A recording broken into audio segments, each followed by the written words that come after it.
અમારા ઘરમાં અમને બધાને એનિમલ ખૂબ જ ગમે છે.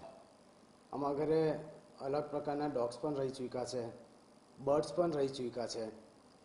તો આ વખતે જ્યારે મારી ઘરે ચર્ચા થઈ કે કોઈ પેટ રાખીએ, તો પહેલાં મારી દીકરી તો પહેલાં મને ડોગનું કહ્યું કે પપ્પા આ વખતે આ ડોગ લઈએ.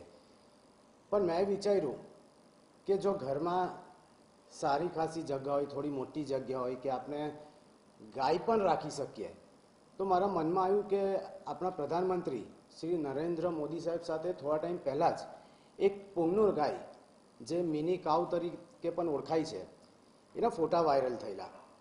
તો મેં એનું થોડું તપાસ કરી અને આંધ્રપ્રદેશથી મને આ ગાયો મળી આવી. અને 3 ગાય, એમાંથી 1 મેલ અને 2 ફિમેલ.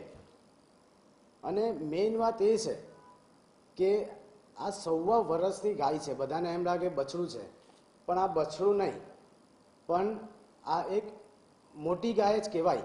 પણ એની હાઇટ એવી રહી છે, જે ઘરે આપણે પેટ રાખીએ ડોગ જેટલી જ હાઇટ એની રહી છે. તો મારી તો આપ સૌને વિનંતી છે, અગર આપના ઘરે પણ અગર જગ્યા હોય તો આપણે ગાય જ રાખવી જોઈએ. કારણ કે આપણે પહેલાં લોકોની જો વાત કરીએ, ગામમાં જો આપણે જઈએ તો ગામમાં વધારે કરીને લોકોના વાડામાં પહેલાં તો ગાય જ રહેતી હતી. અને પણ બધા લોકો હવે શહેરમાં આવી ગયા, તો એના માટે બધાનો વિચાર બદલાઈ ગયો છે કે કેમ નહીં આપણે ડોગ રાખીએ. કારણ કે ડોગ એક ફ્લેટમાં પણ આવી શકે, એક નાના ઘરમાં પણ આવી શકે. તો હવે તો આ મિની કાઉ પણ આવી ગઈ છે, અને એને રાખવી પણ ખૂબ સરળ છે. એના માટે વધારે જગ્યા પણ નથી જોઈતી, કોઈ માણસ પણ અલગથી રાખવો પડે એવું નથી. જો આપને પણ હું કહીશ કે તમે પણ ગાય જ રાખો.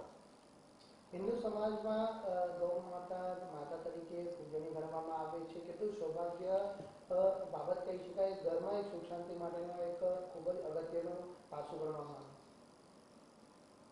આપણા હિન્દુ ધર્મમાં આપણે સૌ સવારે ઉઠીએ ત્યારે વધારેમાં વધારે લોકોના ઘરે જે પહેલી રોટલી બને છે એ ગાય માતા માટે જ બને છે. અને લોકો બહાર જાય છે ગાય શોધવા માટે. તો આપણે જો ઘરમાં જ ગાય રાખીએ તો આપણે સવારે ઉઠીને જે ગાય શોધવી નહીં પડે, આપણા ઘરે જ ગાય મળે. અને મને જ્યારે મારા ઘરે વાત થઈ ત્યારે મને એ પણ કહ્યું હતું કે આ જે જમાના છે, આ જમાનામાં ઘણી માનસિક તકલીફો પણ લોકોમાં ઘણી આવે છે. તો ખાલી ગાયના માથા પર હાથ ફેરવવાથી માનસિકતા પણ, જે ખરાબ માનસિકતા છે, એ પણ દૂર થાય છે.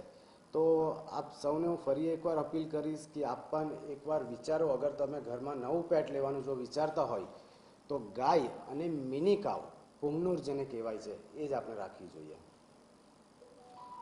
જીગ્નેશભાઈ, જે 3 મહેમાનો આવ્યા છે અને તમારા જે રીતે ફોટા વાયરલ થાય છે, જે સમાજના લોકો હોય, મિત્રો વર્તુળ, એમાં કેવો ઉત્સાહ છે અને તમારા પરિવારમાં કેવો ઉત્સાહ છે? અને કે નાની અમથી ગાય કે જે ઘરમાં ફરી શકે. પહેલાં તો મેં ઘરમાં કોઈને કહ્યું જ નહીં હતું કે હું કાઉ લાવું છું. કેટલા લોકોને, ખાલી મારી જે ફેમિલીના 3-4 લોકો છે એ લોકો વગર, જે મારા બીજા કઝિન્સ છે, એમને જ્યારે જોઈ, કારણ કે હું ઘરે ગાય લાવ્યો ને તરત એમને ગાય જોઈ પહેલાં તો એટલા બધા ખુશ થઈ ગયા છે. એટલે હમણાંથી એ લોકોને મને કહેવા લાગ્યા કે આ જો તમને તમારા ત્યાં જો બીજું આનું બચ્ચું આવશે તો અમને જ આપજો, અમને પણ ઘરે ગાય જ રાખવી છે.